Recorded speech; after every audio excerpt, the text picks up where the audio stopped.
Sigurd the Volsung, Chapter 7. This is on page 502 of your textbook. Guttorm confesses his treachery.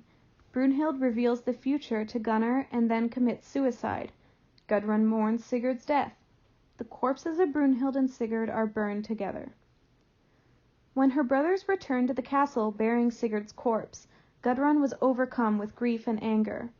"Your tale of robbers may be true," she said, "but let me see you stand before Sigurd's corpse and proclaim your innocence. If you are guilty, his wound will condemn you by gushing forth fresh blood. When next you ride off to war," she added, "in vain will you wish that Sigurd were by your side to help you.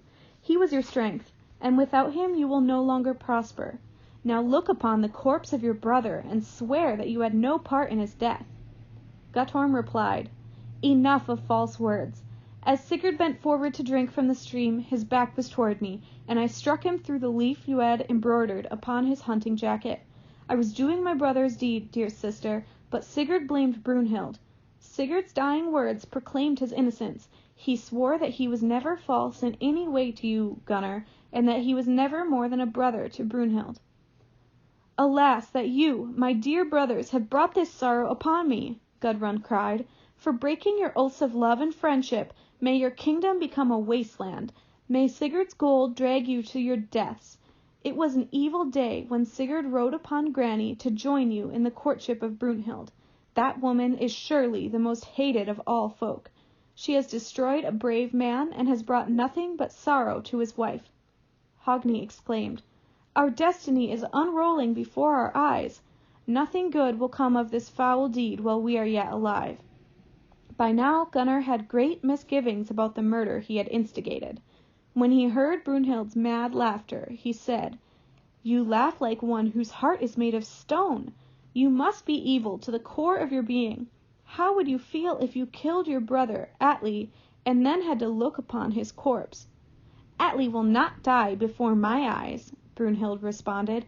"He will outlive both you and Hogni and will be a greater king. As for me, I will take my own life." "Choose life, not death," Gunnar pleaded. "I offer you all of my wealth." When his wife would not listen, Gunnar asked Hogni to convince her, but Hogni said, "Let Brunhild die as she is determined. She has brought nothing but evil upon us." On the day that the corpse of Sigurd would be given to the fire, Brunhild collected the treasure she possessed and called everyone before her. She picked up her sword, plunged it into her side beneath her armpit, and lay back, calmly waiting for death to claim her. "Come," she said, "let all who wish some treasure come forth and take my gold." Then she said to Gunnar, "While I still have the wind of life within me, I will tell you of your terrible future. You will ride into the arms of an enemy, and evil times will befall you and all your kin. For you broke your oath to Sigurd when you killed him, and you rewarded his loyalty with evil. Even when Sigurd won me for you, he was loyal to you. For the 3 nights he slept in my bed, he placed between us his sharp-edged sword, Gram, as a token of his honor. You will force Gudrun to marry my brother, Atli, against her will, and she will give him Andvari's ring. Atli will kill you to acquire Andvari's hoard, but in order to prevent the treasure from falling into his greedy hands, you will have buried it at the bottom of the Rhine River. Gudrun will avenge your deaths by murdering Atli and his sons. When she casts herself into the sea, Andvari's ring, like the rest of his treasure, will return to deep waters. Thus, death will take you and your kin, and with the return of Andvari's hoard to the deep waters, the dwarf's curse will end." Brunhild concluded, "Carry my corpse to Sigurd's funeral pyre. Place rich tapestries and golden shields around the pyre. Then place me next to Sigurd, with his sword between us as it was when he slept with me in my shield hall. We will burn as husband and wife and leave this earth together." With these words, Brunhild died. Meanwhile, Gudrun sat dry-eyed and silent before Sigurd's covered body. Many queens came before her and spoke of their own loneliness when faced with the death of a loved one.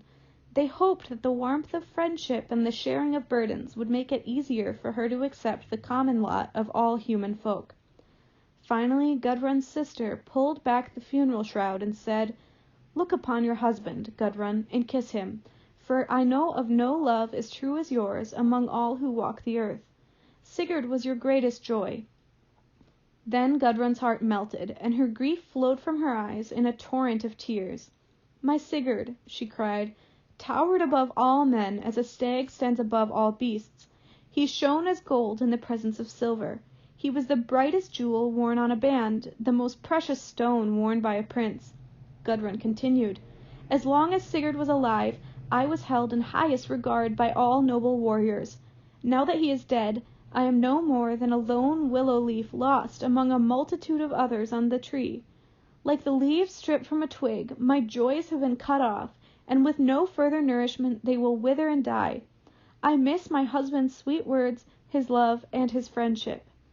When the mighty pyre had been kindled, Gunnar did as Brunhild had wished. The corpse of Sigurd was placed upon it, along with the corpse of Brunhild, and Gram was placed between them. As the flames roared aloft, raising their rosy fingers to the heavens, they consumed wood and flesh alike. Thus Brunhild burned by the side of Sigurd. She had joined in death the man she was destined never to have in life.